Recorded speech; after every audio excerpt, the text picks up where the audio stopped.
whatever your story is, we know that actually when you become a parent, you can become quite self-critical of yourself because you want to be the best parent that you can be, and self-doubt can be experienced by so many new parents. Welcome to this episode of the Bump in the Road podcast. Bump in the Road is brought to you by Derbyshire Family Health Service, part of Derbyshire Community Services NHS Foundation Trust. Today, Vicky is back to talk you through some of the very common worries you might have when you have a baby, even if it is not your first.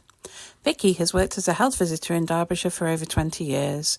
She also supports the wider health visiting teams in parent and infant mental health. Please be warned that this podcast may cover topics that are sensitive for you. If you feel like you need support, our contact details are listed at the end.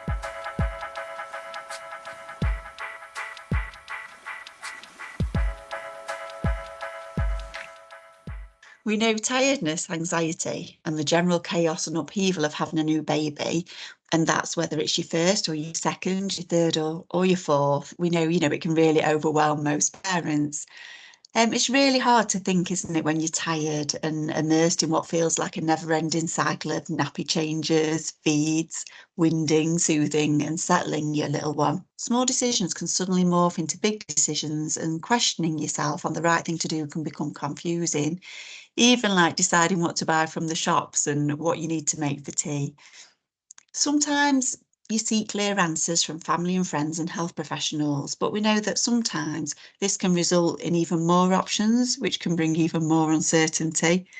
And trusting yourself can feel questionable when you are distracted, tired, and preoccupied, and emotions understandably often get in the way.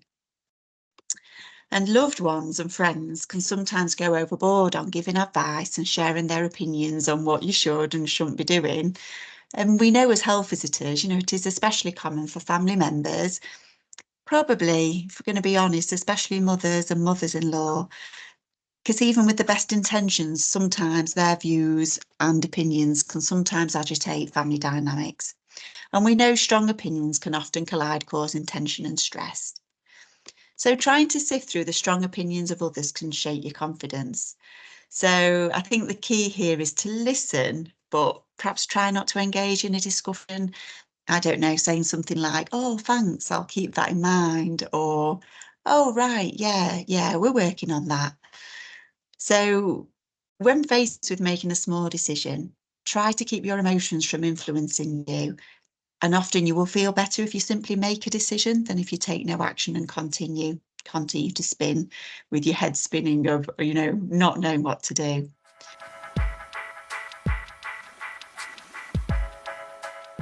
We know, don't we, that during pregnancy, your body changes dramatically.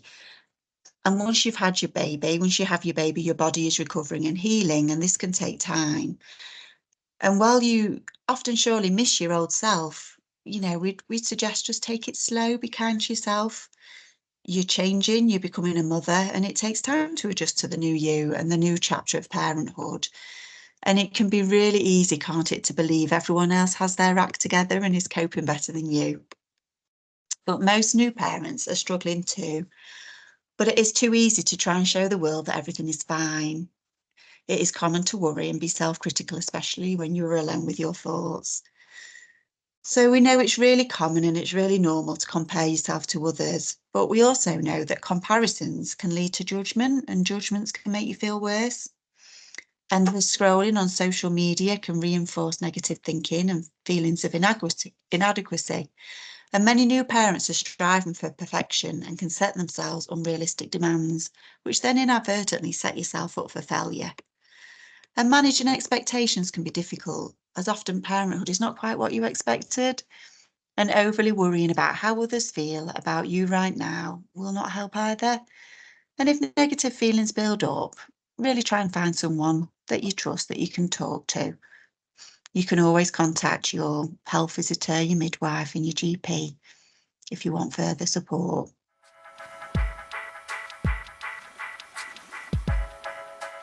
I think getting good information and good support about your feeding choices is really important.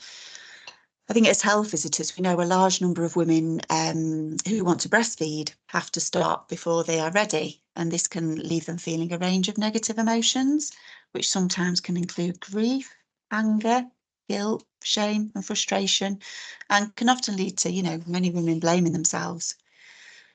There's a really good a lot of information by Professor Amy Brown, and she's actually researched what breastfeeding really means to women, how they can feel when things don't go according to plan, and importantly, how we can change things for the next generation of women. And her findings make fascinating reading for anyone with personal experience of breastfeeding difficulties, and those who support mothers to make infant feeding decisions that are right for them, or those who simply want to be part of changing the conversation.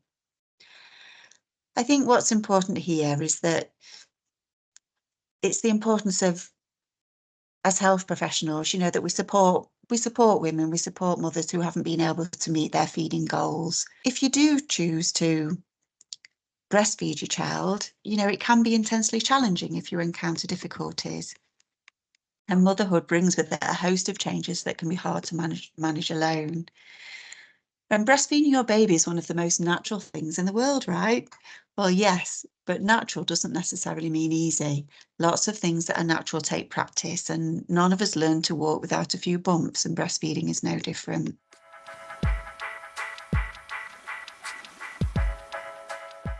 Well, we know that many people experience a big change in their relationship with their partner when a baby comes along. Becoming a parent can bring up a whole range of emotions for yourself and for your partner too. I think one of the hardest things when you become parents is you have a lot less time for one another. Um, your time is interrupted. You're often really tired, and you can be irritable and snappy. And I think sometimes, you might find yourself avoiding any physical contact when really, because all you crave is actually some alone time. So when the baby is asleep or your partner's helping with the baby, it's actually just having some time to yourself becomes a priority rather than couple time.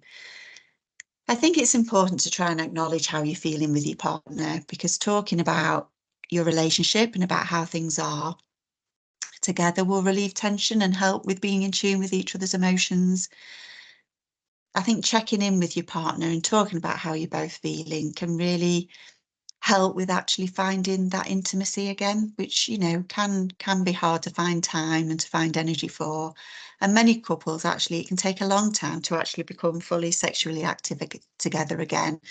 It's about finding your relationship again, because it can take a natural change, and about taking it slow and taking it at the pace that's ready for you, especially if you've had a difficult birth, you've had a lot of stitches, and a lot of sore and discomfort. And it's about actually making sure you're ready for that intimacy when the time comes.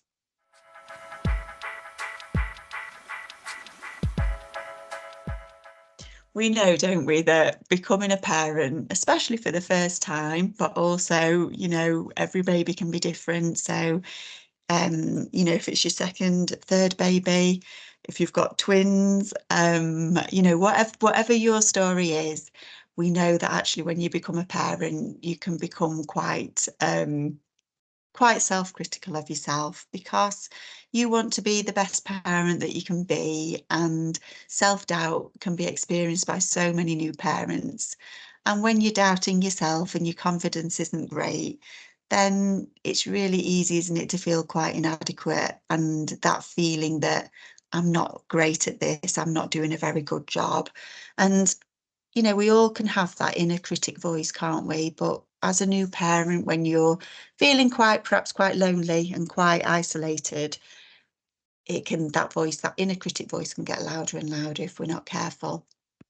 And it's really important to try and talk to family and friends.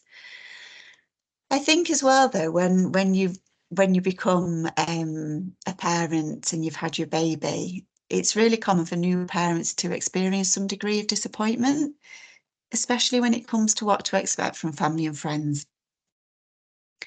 I think you might feel sometimes like you can't ask for help, especially if you're a person who isn't used to asking for help. And actually, it's quite difficult asking for help if you're not used to asking for help. And you might think instead, well, shouldn't they instinctively know what help I need?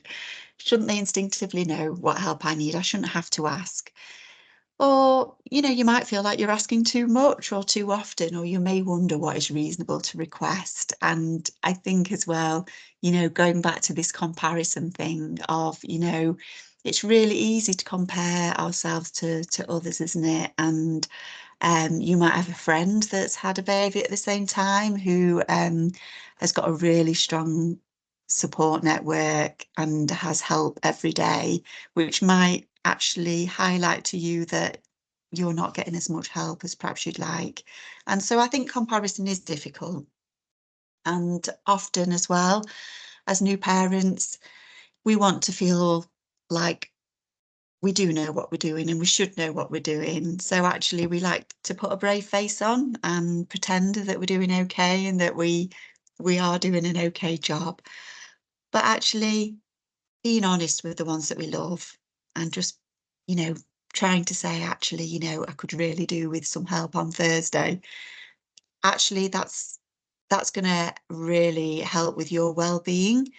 And actually, family and friends do want to help, but sometimes they don't want to be pushing themselves on you. So it's a really tricky one, this one, isn't it? I think what's really important here is it's the happiness and well-being of the whole family is really important for the healthy development of your baby. And, dads and partners and the wider family all have a crucial role to play in this, but it isn't always easy. Parenthood can bring about a roller coaster of emotions, upheaval, change, and often a lot of chaos. And I think learning to tolerate uncertainty and accept the unpredictability can help you maintain a sense of control. But life with a baby and a toddler brings uncertainty every day. But as you adjust to your new role, you'll slowly learn to accept this as part of parenthood and to try and go with the flow. And as your confidence grows, the anxieties get a little smaller, but they won't go away altogether. As a parent, there's always something to worry about. But with the right support and the right people around you, it can be such an enjoyable time.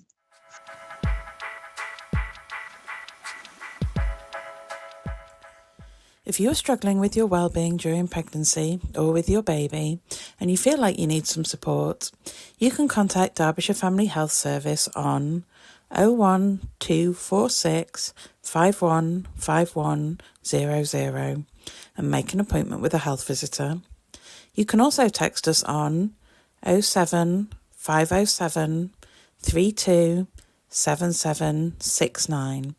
This is a confidential text messaging service for parents-to-be and parents and carers of 0 to 5-year-olds, providing advice and support from one of our healthcare professionals from Monday to Friday, 9 a.m. to 4:30 p.m, excluding bank holidays.